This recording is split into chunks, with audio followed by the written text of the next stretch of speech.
মৌলভীবাজারে আমার এখানে বোনেরা মায়েরা চা পাতার সারা দিন রাত কুড়ি তুলে 180 টাকার কাছাকাছি মজুরি পায়। এই ধরনের নিম্ন মজুরি বিশ্বের কোন রাষ্ট্রে নাই।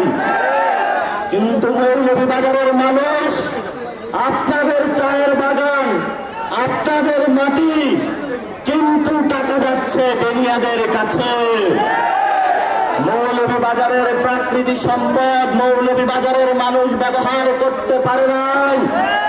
মৌলভীবাজারের সন্তানরা মৌলভীবাজারে চাকরি পায় নাই।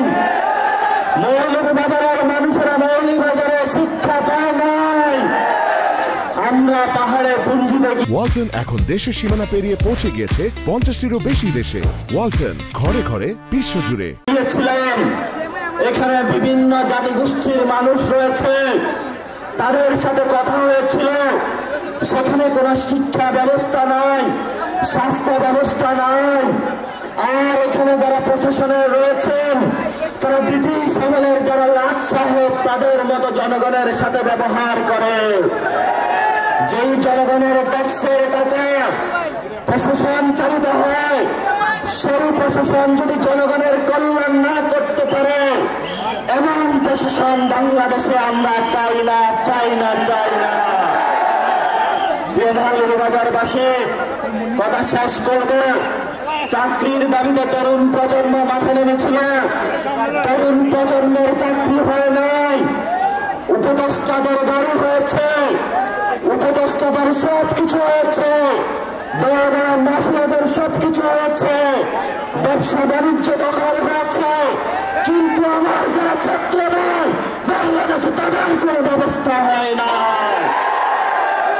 তরুণ প্রজন্মের কোনো চাকরি হয় নাই। যারা মিডল ক্লাস ফ্যামিলি রয়েছে, রাইজিং মিডল ক্লাস রয়েছে, তারা যখন সবজি কিনতে যায়, আমাদের বাচ্চার বাবারা বাজারে কিছু কিনা যাতে না করে এখনো ফ্যামিলিতে ফিরে যায়। এমন বাংলাদেশ আমরা চাইলাম। এনসিপির নেতৃত্বে ভবিষ্যতে বাংলাদেশে যদি জনগণের সরকার গঠন হয়, সেই জনগণের সরকারের ক্ষেত্রে আমরা 64 জেলায় চাকরির ব্যবস্থা করব, ম্যানুফ্যাকচারিং হাব বাড়াবো, বিভিন্ন জায়গায় টেকনিক্যাল এডুকেশন চালু করব। বাংলাদেশের তরুণ প্রজন্মকে কিভাবে একটি শক্তিশালী ফোর্স হিসাবে ব্যবহার করা যায়, আমরা এই দুঃখটা বুঝি। এনসিপি এটা নিয়ে কাজ করবো। তরুণ প্রজন্ম আমরা কোনো ফাল্লা জিনিস নয়।